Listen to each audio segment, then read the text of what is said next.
خرم مطاری بھائی اپنی حاضری پیش کر رہے تھے۔ اللہ تعالیٰ ان کی آواز میں، علم و عمل میں مزید برکتیں عطا فرمائے، ہماری محفل کی زینت بنے۔ آپ کی نعت کے دوران مفتی اہل سنت، ناظر اہل سنت جناب مفتی وقار احمد مدنی صاحب، دل کی عطا گرائیوں سے خوش آمدید بھی کہتا ہوں، اور بلا تاخیر و تمہید آپ کو دعوت دے رہا ہوں کہ آپ آئیں اور اپنے خطاب ذیشان سے ہمارے دلوں کو مستفیض فرمائیں۔ نعرہ بلند کیجئے، اللہ رسول کا نام بلند کرنا ہے۔ نعرہ تکبیر، نعرہ رسالت، نعرہ رسالت، نعرہ حیدری، نعرہ غوثیہ، علماء اہل سنت۔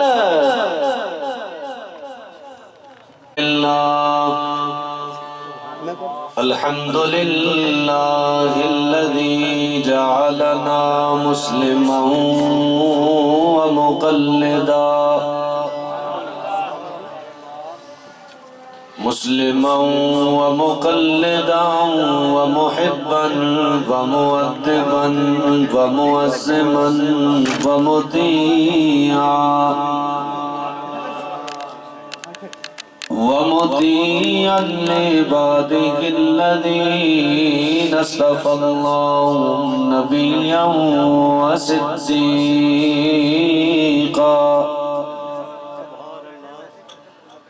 نبيا وصديقا وغوثا ومجددا ووليا،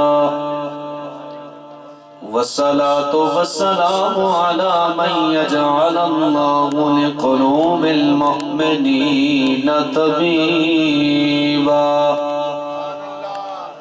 طبيبا ومزكيا ومطهرا ومبشرا ونذيرا،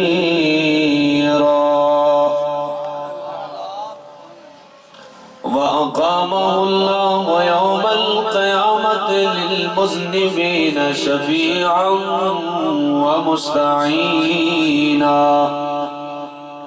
وعلى آله وأصحابه وأهل بيته وعلماء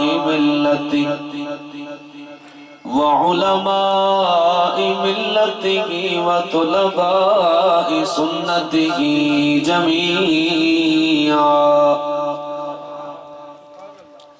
أما بعد فأعوذ بالله من الشيطان الرجيم، بسم الله الرحمن الرحيم،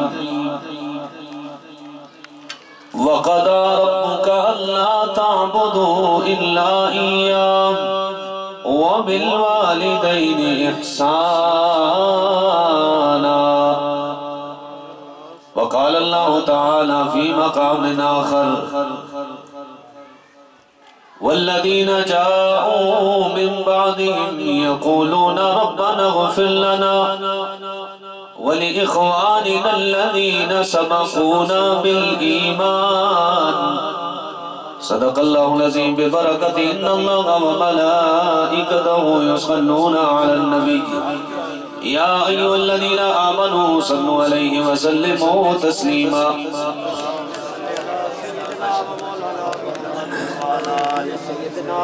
بابا سے بلند مل کے صلاۃ و سلام علیکہ یا سیدی یا رسول اللہ، الصلاۃ و السلام علیکہ یا سیدی یا حبیب اللہ، الصلاۃ و السلام علیکہ یا سیدی یا شفیع المذنبین، وعلى آلك وأصحابك يا سيدي يا محبوب رب العالمين۔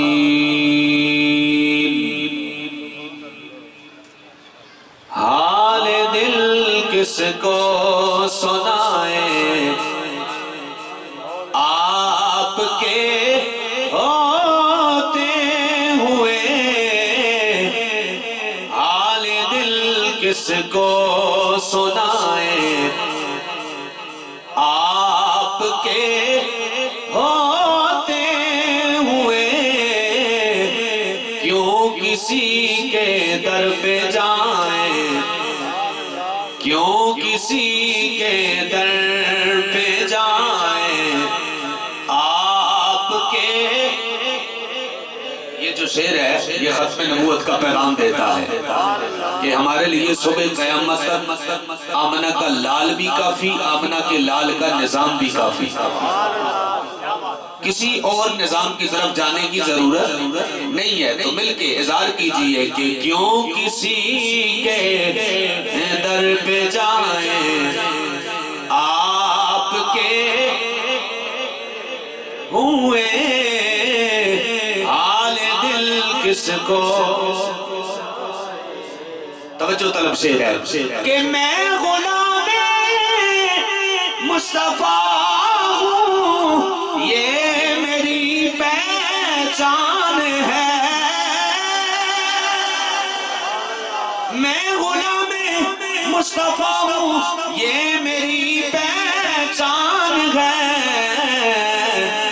غم میرے کیوں پاس آئے، غم میرے کیوں پاس آئے، آپ کے ہوئے کیوں کسی کے در پہ جائیں آپ۔ آخری شعر ہے، توجہ کیجئے گا کہ اپنا جینا اپنا مرنا بس اسی چوکھٹ پہ ہے، اپنا جینا اپنا مرنا بس اسی چوکھٹ پہ ہے، ہم کہاں سرکار جائیں، ہم کہاں سرکار جائیں، آپ کے ہوتے ہوئے کیوں کسی کے در پہ جائیں، آپ کے ہوتے ہوئے حال دل کس کو سنائیں۔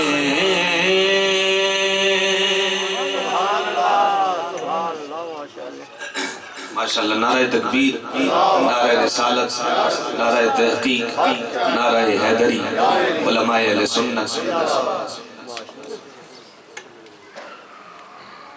حمد و صلاۃ کے بعد معزز محترم حاضرین و سامعین، اللہ رب العزت جل مجدہ الکریم کا احسان عظیم ہے۔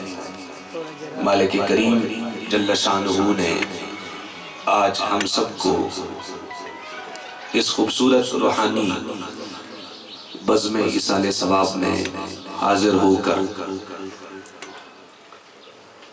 مرحومہ مغفورہ کی بخشش کی دعا کے لیے توفیق عطا فرمائی۔ مالک کریم جناب محترم نصیر احمد اوان صاحب، جن کی زوجہ کے ایصال ثواب کے لیے، اور والدہ محترمہ توصیف احمد صاحب، حافظ مدثر صاحب اور شیر علی صاحب، اللہ تعالیٰ مرحومہ کی قبر کو جنت کے باغوں میں سے باغ فرمائے، اور ہم سب کا بیٹھنا، کلمات طیبات کی ادائیگی کرنا اس محفل تک کے سارے جتنے بھی انتظامات و انصرامات ہیں، اللہ تعالیٰ ہر ایک عمل کو قبول فرمائے اور اسے مرحومہ مغفورہ کی بخشش کا ذریعہ فرمائے۔ جتنے بھی علماء کرام تشریف فرما ہوئے، بالخصوص مفتی اہل سنت پیکر اخلاص و محبت حضرت علامہ مولانا مفتی مسعود احمد صاحب ضیائی، جناب حضرت علامہ مولانا مفتی پروفیسر مفتی مدثر صاحب، آپ تشریف فرما ہوئے، محترم ذیشان بھائی، عظیم ثنا خان مصطفیٰ اور دیگر جتنے بھی احباب تشریف فرما ہوئے، بہت سو کے نام یاد نہیں، اللہ تعالیٰ سب کا آنا اپنی بارگاہ میں قبول فرمائے۔ ایصال ثواب کی محفل ہے، اور ایک نکتہ آپ اپنے ذہن نشین کر لیں کہ ہم اس یقین کے ساتھ نہیں بیٹھتے کہ ہمارا بیٹھنا کسی کی بخشش کے لیے کافی ہوگا۔ بعض لوگوں کو یہ لگتا ہے کہ ہم 2 دیگیں چاول کی پکا کے یہ یقین کر لیتے ہیں کہ اللہ نے بخشش فرما دی۔ ایسا نہیں ہے، ہم اس امید پر بیٹھتے ہیں کہ رب اسی ہی کو بہانہ بنا کے بندہ مومن کی بخشش فرما دے۔ مقصد یہ بھی نہیں ہوتا کہ دنیا کے اندر کسی کو دکھایا جائے یا پھر خود نمائی ہو، بلکہ مقصد یہ ہوتا ہے کہ اگر 40 مومن بیٹھیں گے تو کوئی ایک تو ہوگا نا جس کی آمین کو رب اپنی بارگاہ میں قبولیت کا درجہ عطا کرے گا۔ تو یہی جذبہ ہے، اسی جذبے کے ساتھ ہم بیٹھتے ہیں، اللہ تعالی ہمارے اس جذبے کو اپنی بارگاہ میں قبول فرمائے۔ قرآن مجید فرقان امین اتنی عظمت والی کتاب ہے کہ جسے رب کائنات نے صبح قیامت تک کے لیے ہر دور میں نصاب ہدایت بنا کے بھیجا ہے۔ سمجھ آئیے بات، ہر دور کے لیے یہ نصاب ہدایت بن کے آیا۔ قرآن اتنی عظمت والی کتاب ہے، یہ فرد سے بھی خطاب کرتا ہے، یہ جماعت سے بھی خطاب کرتا ہے۔ توجہ کر سو کہ نہیں؟ تھوڑی توجہ چاہیے، بس میں چونکہ تھوڑی تاخیر سے خطاب شروع کرتا، لیکن چونکہ مجھے آگے ایک جگہ بڑا اہم معاملہ ہے، مجھے پہنچنا ہے، میں نے صاحب محفل کو بتایا ہے، تو اس لیے ہو سکتا ہے کہ میری وجہ سے ایک دو احباب ثنا خان رہ گئے ہوں، لیکن بہرحال میں اپنی گفتگو کو سمیٹ کر آپ کے گوش گدار کرنا چاہوں گا۔ قرآن صبح قیامت تک نصاب ہدایت بن کے آیا۔ دیکھیں نا، قرآن فرد سے بھی خطاب کرتا ہے، قرآن جماعت سے بھی خطاب کرتا ہے، قرآن قوم سے خطاب کرتا ہے، قرآن ریاست سے بھی خطاب کرتا ہے، قرآن امت سے بھی خطاب کرتا ہے، قرآن انسانیت سے بھی خطاب کرتا ہے۔ یہ قرآن کی عظمت ہے، اور قرآن صبح قیامت تک نصاب ہدایت بن کے آیا۔ دیکھیں بچپن میں جو میں نے اور آپ نے کہانیاں پڑھی تھی اسکول میں، وہ آج موجود نہیں، کیونکہ دور بدل گیا، نصاب بدل گیا، نظام تعلیم بدل گیا، نصاب بدل گیا۔ لیکن قرآن وہ کتاب ہے جو 1400 سال پہلے سے لے کے صبح قیامت تک کے لیے مومن کے واسطے نصاب ہدایت بن کے آیا۔ یہ عظمت والی کتاب صبح قیامت تک کے لیے نصاب ہدایت بن گیا۔ لہٰذا ہر معاملے کے غلط اور صحیح ہونے میں قرآن کی بارگاہ کا دروازہ ضرور کھٹکھٹانا چاہیے، قرآن کی دہلیز پر دستک دینی چاہیے۔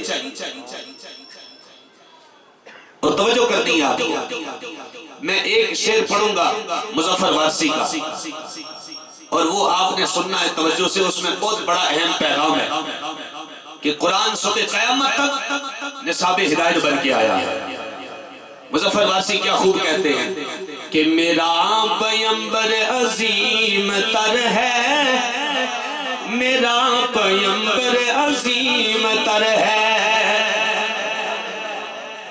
میرا پیمبر عظیم تر ہے، میرا پیمبر عظیم تر ہے، بشر نہیں وہ عظمت بشر ہے، بشر نہیں وہ عظمت بشر ہے، میرا پیمبر عظیم تر ہے، بشر نہیں وہ عظمت بشر ہے، میرا پیمبر عظیم تر ہے۔ شعر سننا توجہ سے کہ شعور لایا کتاب لایا،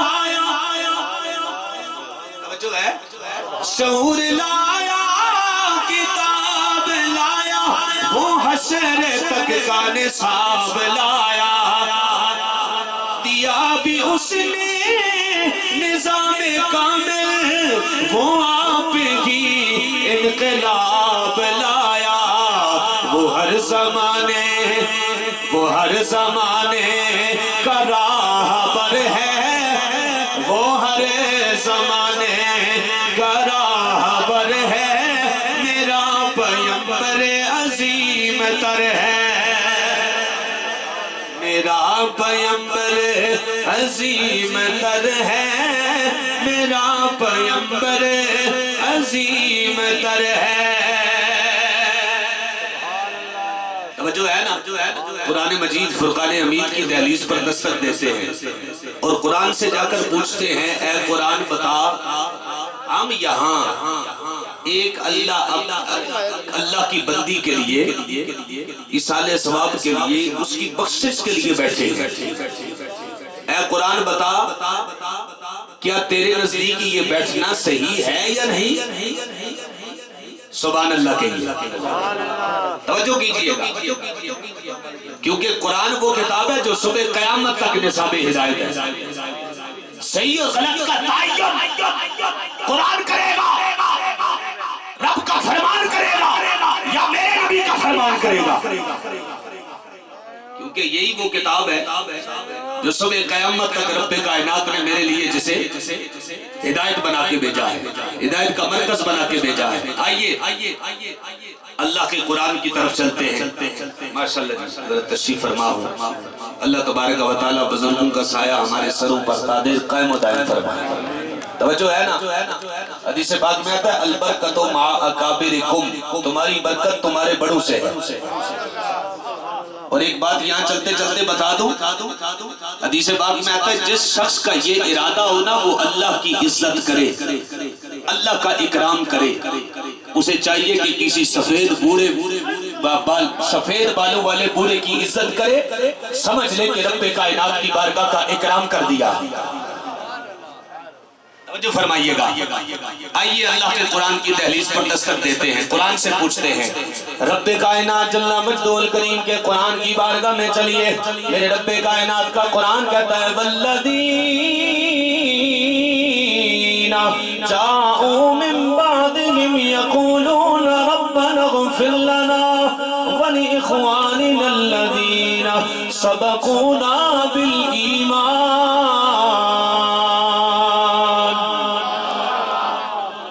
رب کا قرآن کہتا ہے وہ صحابہ جو بعد میں آئے، وہ صحابہ جو میرے نبی کے غلام جو بعد میں آئے، یقولون ربنا اغفر لنا، رب کائنات کی بارگاہ میں عرض کرنے لگے یا رب کریم ہماری بھی بخشش فرما دے، ہم سے پہلے جو ایمان کے ساتھ ہمارے بھائی دنیا سے چلے گئے، یا رب کریم انہاں ساڈے بھائیاں دی بھی بخشش فرما دے، ان ہمارے بھائیوں کی بھی بخشش فرما، سونیا ساڈی بھی بخشش فرما، اور ان ہمارے بھائیوں کی بھی بخشش فرما جو ایمان کی دولت لے کر دنیا سے چلے گئے۔ کیا مطلب؟ عالم برزخ میں چلے گئے، عالم برزخ میں چلے گئے۔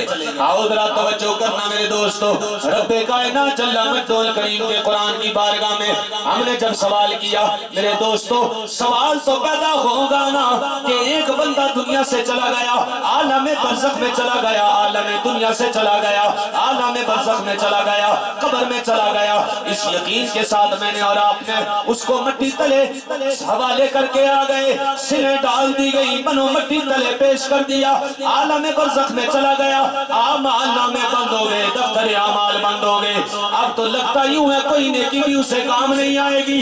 یا رب کریم بندہ عالم برزخ میں چلا گیا، اب سوال یہ ہے اسے ثواب پہنچے گا یا نہیں پہنچے گا؟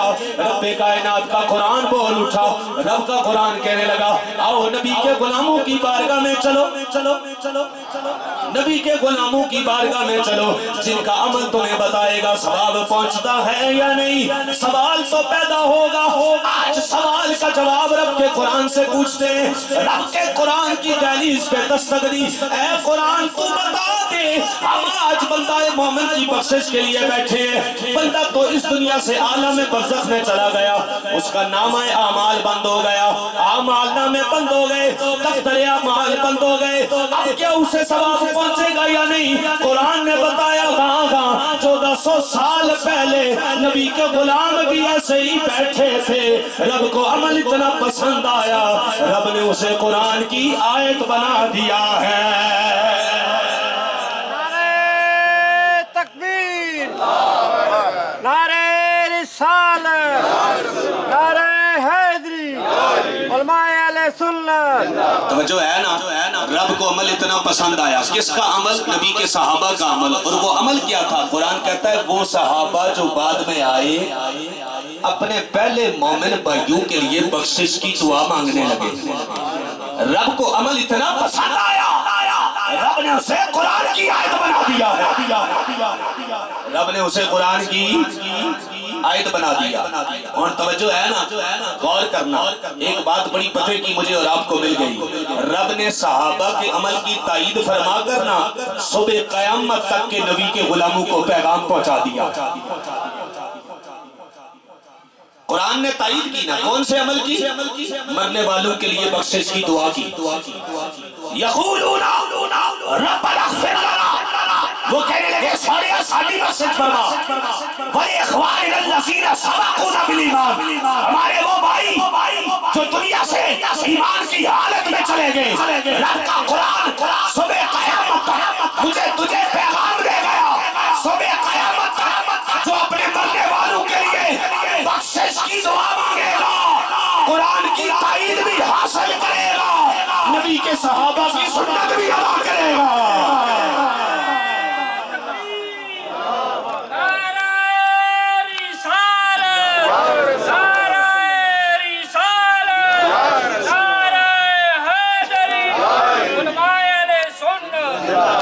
قرآن کی تائید بھی حاصل کرے گا, نبی کے صحابہ کی سنت بھی ادا کرے گا. کیونکہ قرآن بھی تائید, صحابہ کی تائید میں قرآن اترا یا نہیں اترا؟ صحابہ نے عمل کیا نا. اچھا پھر علماء بیٹھے ہیں, سیغہ کون سا ہے؟ یقولون, جمع کا سیغہ ہے. وہ سارے جمع ہو کر دعا کرتے تھے, انفرادی نہیں, جمع ہو کر دعا کرتے تھے. رب کو عمل اتنا پسند آیا, رب نے فرمایا صبح قیامت تک جو بھی عمل کرے گا قرآن تائید بھی کرے گا, نبی کے صحابہ کی سنت بھی ادا ہوگی. تو پتہ چلا قرآن میرے اور تیرے اس عمل کی تائید کرتا ہے. اچھا ایک اور بات بڑے نکتے کی علماء تشریف فرمائے, ہم جو جنازے میں دعا پڑھتے ہیں اس دعا کے لفظ کیا ہیں؟ اللہم اغفر لحینا و میتنا, یہی ہے نا. اور یہ حدیث سے ثابت ہے, حضور کی سنت سے ثابت ہے. ثابت ہے جبھی تو پوری امت پڑھ رہی ہے نا, ثابت ہے نا, جبھی تو پوری امت یہ دعا پڑھتی ہے. اچھا قرآن نے جو نبی کے صحابہ کی دعا ذکر فرمائی اس کے لفظ کچھ اور ہیں, اس کے لفظ کچھ اور. میں اور تو جو جنازے میں دعا پڑھتے ہیں لفظ کچھ اور ہیں. پتا چلا نبی کے صحابہ جنازے کے اندر بھی دعا پڑھا کرتے تھے, جنازے کے بعد بھی دعا مانگا کرتے تھے. ورنہ تو لفظ چینج ہے نا.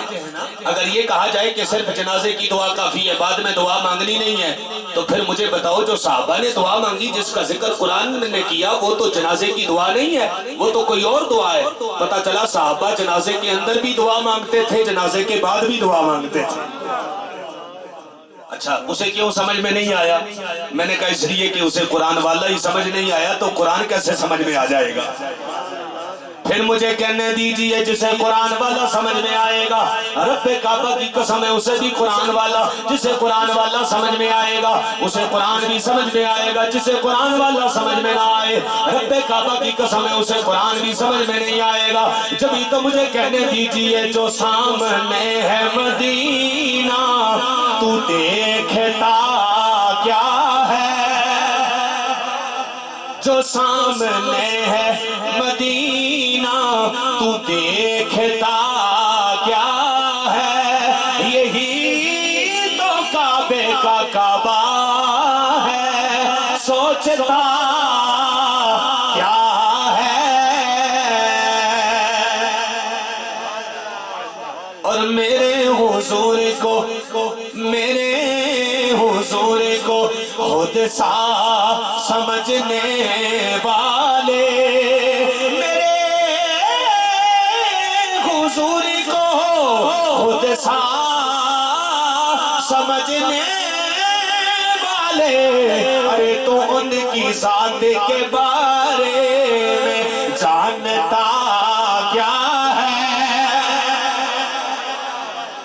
تو ان کی ذات کے بارے میں جانتا. اچھا میں اکثر یہ بات کہا کرتا ہوں, جن لوگوں نے کہا نا نبی مر کے مٹی ہو گیا, نبی میرے جیسا, تو مرزے جیسے لعنتی کو نا بڑا موقع مل گیا. اس نے کہا جی جو قوم نبی کو اپنے جیسا سمجھتی ہے اور مر کے مٹی مانتی ہے وہ مجھے بھی نبی مان لے گی, کوئی مسئلہ ہی نہیں. میں نے کہا یہ تو کسی اور نے کہا نا, سنی نے کہا میرا نبی زندہ ہے. سنی نے کیا کہا؟ میرا نبی زندہ ہے، اور پتہ کتنا زندہ ہے؟ حسین ابن علی نے کربلا سے صدا دی ہے، حسین نے کربلا سے صدا دی ہے۔ توجہ، وہ صدا کیا ہے؟ حسین ابن علی نے کہا کچھ ایسے آئیں گے قیامت تک جو کہیں گے نبی مر کے مٹی ہو گیا۔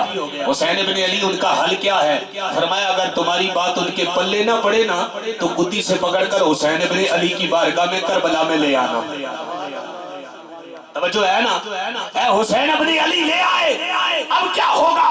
فرمایا سنو، توجہ، حضرت امام علی مقام کی طرف سے صدا آئی، سن، اگر حسین کا سر تن سے جدا ہے پھر بھی حسین قرآن سنا کے زندہ ہے، سوچ تو صحیح پھر حسین کا نانا کتنا زندہ ہوگا،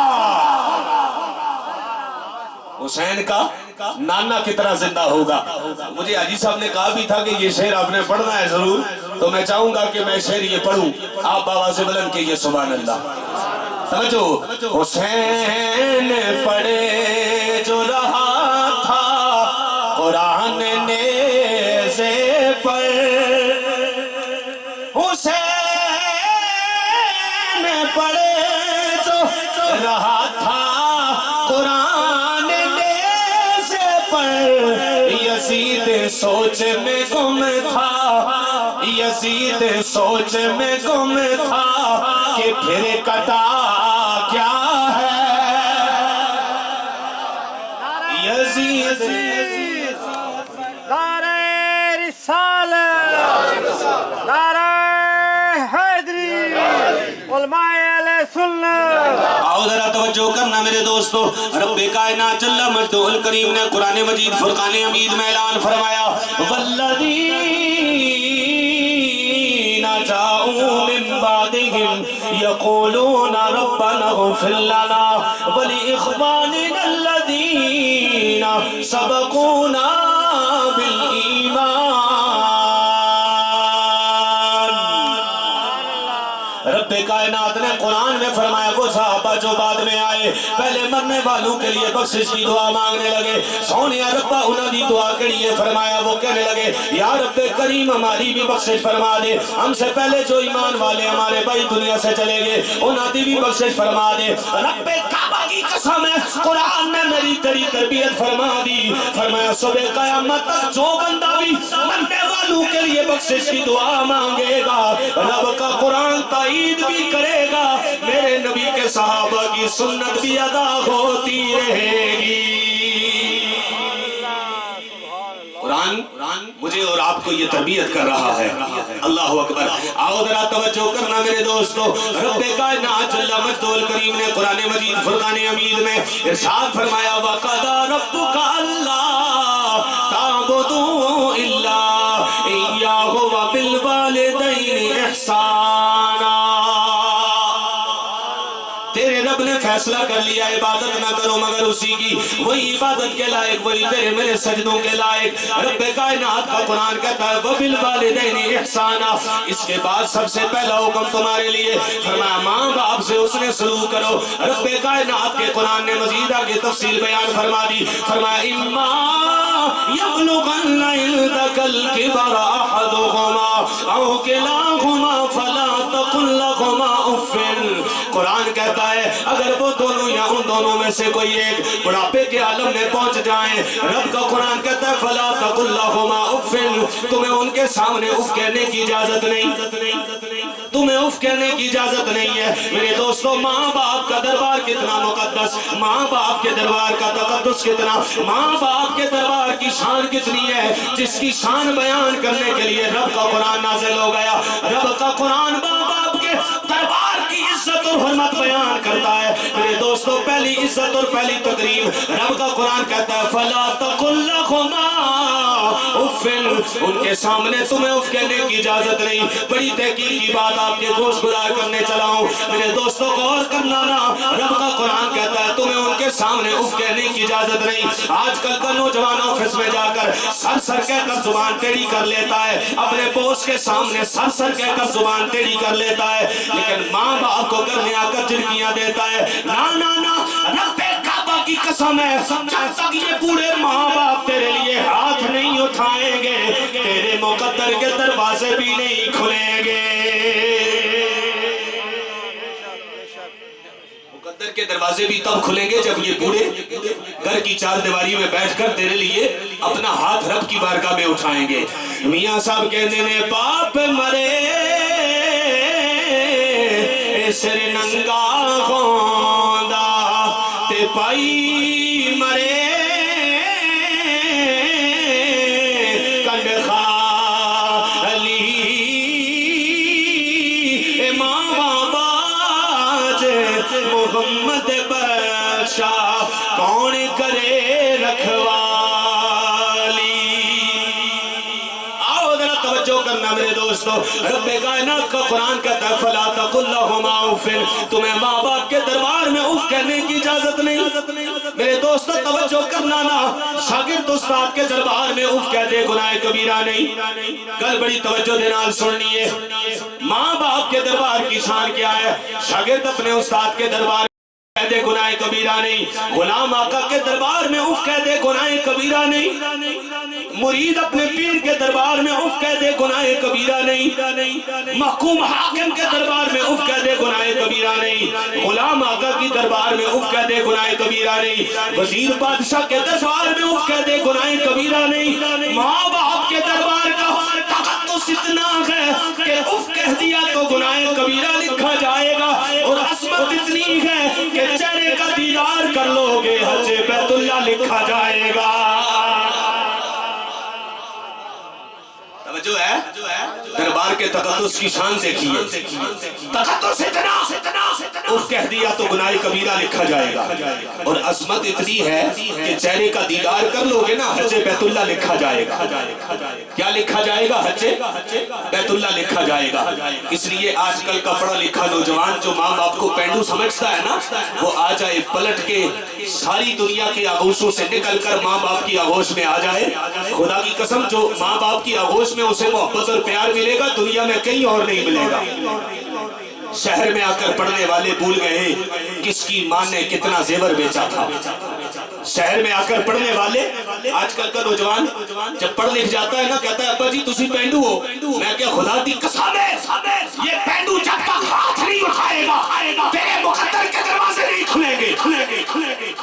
اللہ اکبر. اس لیے ماں باپ کے دربار کے تقدس کی پہچان کرو. میرے کملی والے آقا نے فرمایا جس نے گھر میں بیٹھ کر توجہ ہے نا حدیث سننا ذرا. میرے اور آپ کے نبی نے فرمایا جس نے دل پر میں بیٹھ توجہ کرے میری طرف. میرے حضور نے فرمایا حضور فرماتے ہیں جو شخص بھی گھر کی چار دیواری میں رہ کر محبت کے انداز سے اپنے ماں باپ کے چہرے کو دیکھے گا نا رب اسے ایک حج بیت اللہ کا ثواب عطا کرے گا. یا رسول اللہ اگر دن میں 60 بار دیکھے فرمایا 60 بار بھی دیکھے نا تو 60 بار رب کائنات اسے حج بیت اللہ کا ثواب عطا کرے گا. میں کیا چھوٹے حج کے پہلے قابل بن جاؤ نا پھر رب تمہیں اسی کے صدقے بڑا حج بھی عطا فرمائے گا. پہلے چھوٹا حج تو کرنا.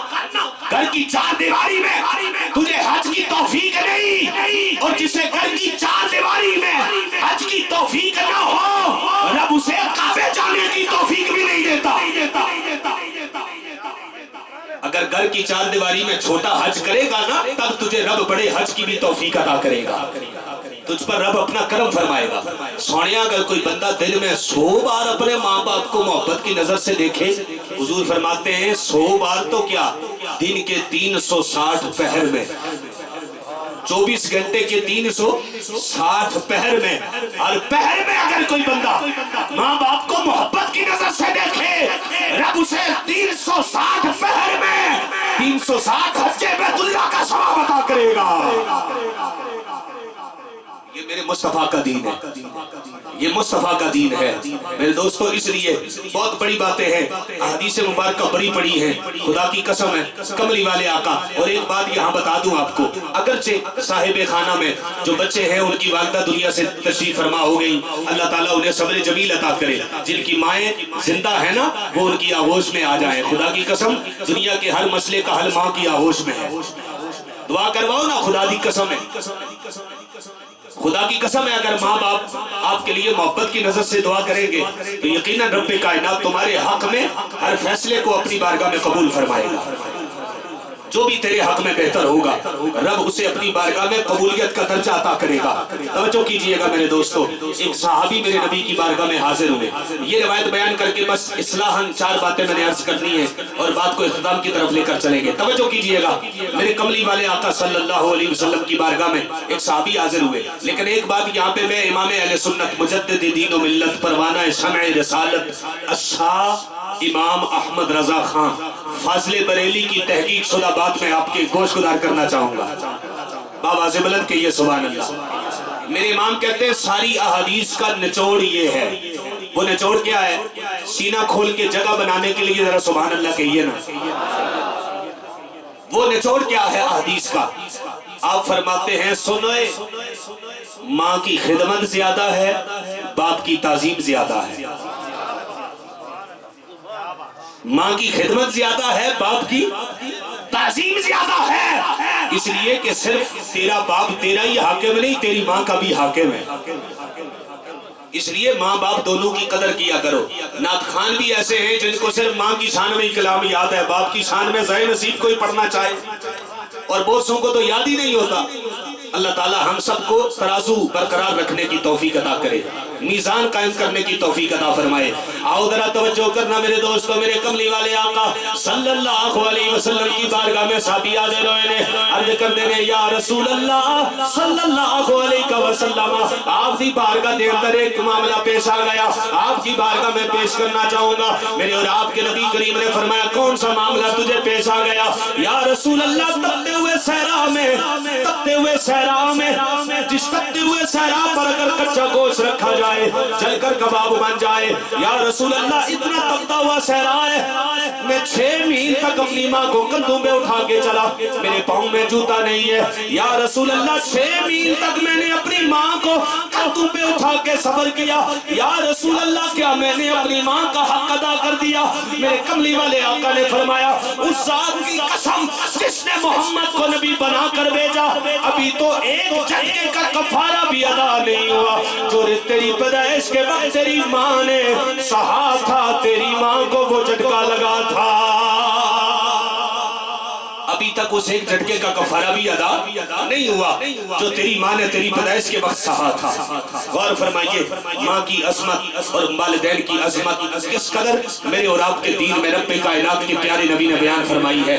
آئیے بس آخری بات، میرے اور آپ کے نبی کریم علیہ الصلوۃ والسلام کا فرمان مبارک، میرے دوستوں غور فرمائیے نا، دنیا اور آخرت کے اندر میرے دوستوں رب کائنات جل مجدہ الکریم نے میرے تیرے سانس کی مالا کا فرق رکھا ہے، ادھر سانس کی مالا ٹوٹ گئی، یہاں سے اس دنیا میں منتقل ہو گئے، عالم دنیا سے عالم برزخ میں چلے گئے۔ میرے دوستو دنیا میں سب سے قریب ترین شے جو زندگی کے قریب ہے وہ موت ہے، اس سے زیادہ کوئی قریب شے نہیں ہے۔ اللہ اکبر، آؤ ذرا میرے نبی کریم علیہ الصلوۃ والسلام کی بارگاہ میں چلو میرے دوستو، میرے اور آپ کے نبی کریم کا فرمان مبارک فرمایا اربع اذا كنا فيك فلا عليك ما فاتك من الدنيا وما فيها۔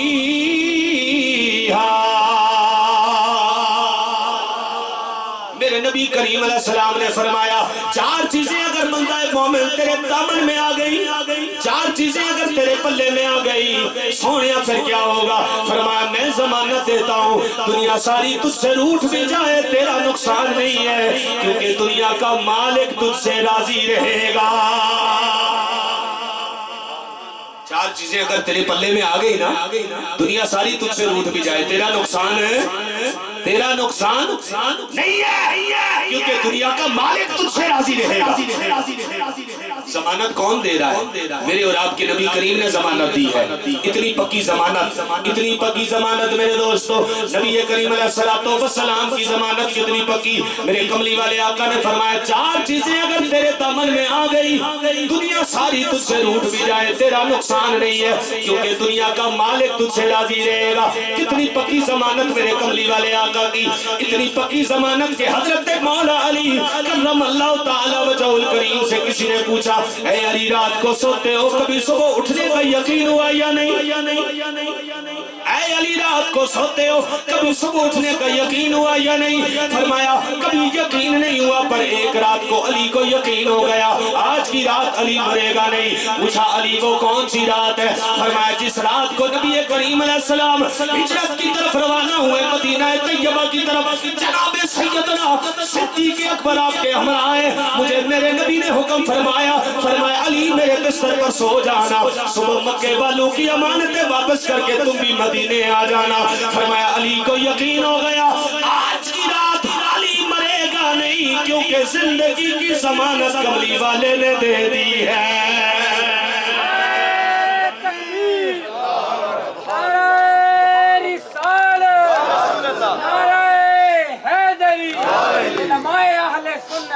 زندگی کی ضمانت کملی والے نے دے دی ہے۔ مجھے کہنے دیجئے کہ جنتی وہ ہے جنہیں ان کی شفاعت پہ یقین، وہ جو منکر ہیں جہنم کے حوالے ہوں گے،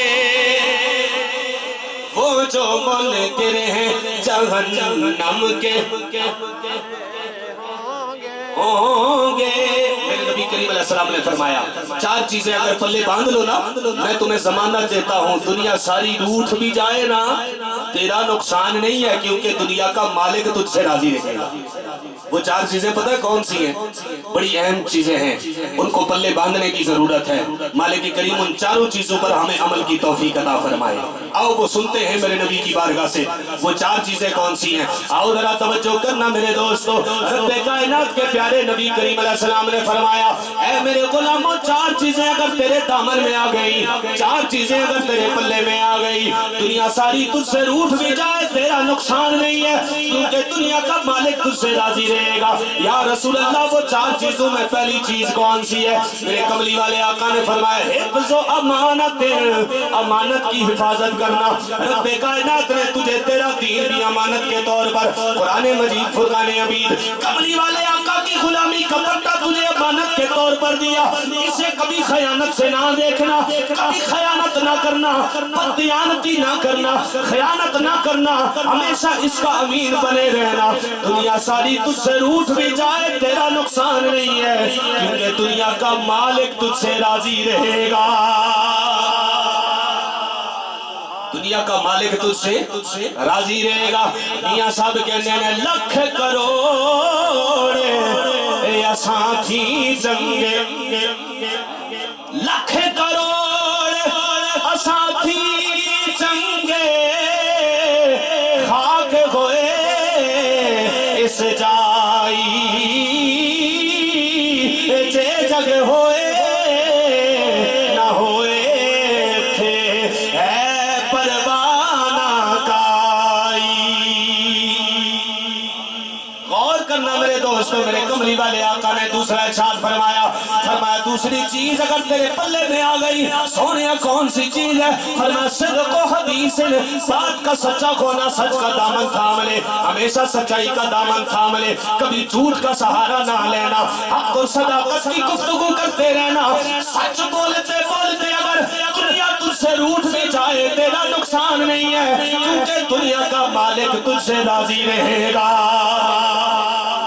تیسری بات میرے کملی والے آقا نے فرمایا حسن و خلق، اخلاق کا اچھا ہو جا، چہرے پر مومن کے لیے فراخی لے کے آ، مومن کے لیے کبھی اپنے دل میں کینہ پیدا نہ کرنا، مومن کے لیے اپنے دل میں کبھی بھی تکبر پیدا نہ کرنا، مومن پر کبھی تکبر نہ پیدا کرنا، حسد بھی پیدا نہ کرنا، اپنے دل کو مومن کے لیے صاف کر لے، مومن کے لیے چہرہ حساس بشاش کر لے، کبھی مومن کے واسطے دل میں کینہ پرور نہ ہو جانا۔ سونے فائدہ کیا ہوگا؟ فرمایا اخلاق کا دامن پکڑتے پکڑتے دنیا ساری تجھ سے روٹھ بھی جائے تیرا نقصان نہیں ہے، کیونکہ دنیا کا مالک تجھ سے راضی رہے گا۔ اللہ اکبر۔ اکبر. آخری بات بڑی اہم ہے. میرے اور آپ کے نبی کریم علیہ الصلوۃ والسلام نے فرمایا, غور کرنا میرے دوستو, رب کائنات جل مجدہ الکریم کے پیارے نبی کا فرمان. چوتھی بات میرے اور آپ کے نبی نے فرمایا, وَعِفَّةٌ فِي طَعْمَا, اپنے کھانے میں پاکیزگی لے کے آنا. کبھی حرام کا مال نہ کھانا, کبھی کسی مومن کا پیسہ نہ کھانا, کبھی کسی مومن کا مال دھوکے سے نہ کھانا. اپنے کھانے میں, اپنے پینے میں پاکیزگی لے کے آ جا. اگر غربت بھی تیرے پاس آ گئی, تیرا نقصان نہیں ہے. دنیا کا مالک تجھ سے راضی رہے گا. دنیا کا مالک تجھ سے راضی رہے گا. دنیا کا مالک تجھ سے راضی رہے گا. رب کی بارگاہ میں, اس کی بارگاہ میں جستجو لے کر چلو. خدا کی قسم, وہ بندہ مومن کی ہر دعا کو قبول فرماتا ہے, اور ہر دم مومن کی بخشش کا اس کی بارگاہ میں دروازہ کھلا ہے. وہ اپنی رحمت کی صدا دے رہا ہے کہ بندہ مومن مجھ سے مانگ, میں تجھے اپنے کرم کا صدقہ عطا فرماؤں گا. اللہ اکبر. رب کائنات جل مجدہ میری اور آپ سب کی حاضری کو قبول فرمائے. توجہ ہے نا, میرے حضور نبی کریم علیہ السلام کی غلامی کا پٹا گلے میں ڈال لیجئے. یہی میرے اور آپ کے رب کائنات کی تعلیم ہے, میرے حضور کا فرمان ہے. جبھی تو اقبال بڑی پیاری بات کہتے ہیں. آپ فرماتے ہیں کہ محمد سے وفا تو نے تو ہم تیرے ہیں. سبحان اللہ. توجہ ہے نا. ارے کی محمد سے وفا تو نے تو ہم تیرے ہیں. یہ جہاں چیزیں ہے کیا, لوح قلم تیرے ہیں. یہ جہاں چیزیں ہے کیا, لوح قلم تیرے ہیں. رب کائنات میری اور آپ سب کی حاضری کو قبول فرمائے. مالک کریم ہم سب کو قرآن و سنت کی زندگی عطا کرے. حقیقت یہ ہے, میری اور آپ کی اتنی تنخواہ قریب نہیں ہے جتنی موت قریب ہے. ہم سمجھتے ہیں نا کوئی بات نہیں, 20 تاریخ ہو گئی ہے, 21 ہو گئی ہے, 9 دن کے بعد تنخواہ ملنے والی ہے, اس سے اگلے مہینے کمیٹی نکلے گی, اس سے اگلے مہینے بونس نکلے گا, اس سے اگلے مہینے پلاٹ آ جائے گا. نہیں, یہ ساری چیزیں بات کی ہیں. اللہ اکبر. رب کی بارگاہ میں سجدوں کی لذت مانگو. کملی والے آقا نے فرمایا, جانتے ہو اللہ کا فضل کس پہ ہے؟ ہمارے نزدیک نہیں, میرے مصطفیٰ کے نزدیک. میرے اور تیرے نزدیک تو اللہ کا فضل اس پہ ہے جس نے 4 کنال کی کوٹھی بنائی, اوپر 2 فٹ کی تختی لگائی اور کہا ھذا من فضل ربی. ہم کہتے ہیں اسی پہ اللہ کا فضل ہے. توجہ ہے, نماز ایک بھی نہیں پڑھنی, اللہ کا فضل ہے, کیونکہ 4 کنال کی کوٹھی جو بنا لی ہے. ایمان سے بتانا ایک بات, ایک بندہ 500 کی دیہڑی لگاتا ہے, 5 نمازیں پڑھ لیتا ہے. ایک بندہ 50,000 کی دیہڑی لگاتا ہے, ایک نماز بھی نہیں پڑھتا. بتاؤ تو صحیح, اللہ کا فضل کس پہ ہے؟ کبھی غور کیا میں نے اور آپ نے؟ میرے اور آپ کے نبی کریم علیہ السلام نے فرمایا, اذا اراد اللہ بعبد خیرا, جب خدا کسی سے بھلائی کا ارادہ کرے, جب خدا کسی پہ فضل فرمائے, سونے پھر ہوتا کیا ہے؟ فرمایا یوفقہ بعمل صالح قبل الموت, پھر خدا اسے مرنے سے پہلے اچھے عمل کی توفیق دے دیتا ہے. اللہ کا فضل تو یہ ہے. اس لیے اللہ کا فضل مانگو. حقیقی جسے اللہ کا فضل کہتے ہیں نا, وہی اللہ کا فضل ہے. لاکھ کروڑ اسانتی چنگے خاک ہوئے اس جائی, جے جگ ہوئے نہ ہوئے ایتھے ہے پروانہ کائی. دیگر تے دن ہویا محمد اوڑک نو ڈوب جانا, نہ جانے زندگی کی شام کب ہو جائے, صبح کب شام میں بدل جائے, زندگی کا سورج کب غروب ہو جائے, نہ جانے کب زندگی کا چراغ گل ہو جائے. اس لیے اپنے آپ کو رب کی بندگی کی طرف لے کر جاؤ. بندے سارے ہی ہیں, لیکن کامیاب وہی ہے جو رب کی بندگی کا تاج بھی اپنے سر پہ لگا لیتا ہے اور بندگی کا تاج اپنے سر پہ سجا لے. مالک کریم میری اور آپ سب کی حاضری کو اپنی بارگاہ عالی میں قبول فرمائے. میں بلا تاخیر آپ تمامی احباب سے اجازت چاہوں گا, چونکہ میں نے ایک خاص پروگرام میں پہنچنا ہے. اللہ تبارک و تعالی ہم سب کی حاضری اپنی بارگاہ میں قبول فرمائے. مرحومہ مغفورہ جناب حافظ مدثر صاحب توصیف صاحب کی والدہ محترمہ, حج صاحب کی والدہ زوجہ محترمہ اللہ تعالیٰ ان کی بخشش فرمائے، قبر میں کروٹ کروٹ انہیں جنت عطا کرے، حضور نبی پاک کی شفاعت عظمیٰ انہیں نصیب فرمائے، آمین بجاہ طٰہٰ و یاسین، وآخر دعوانا الحمدللہ۔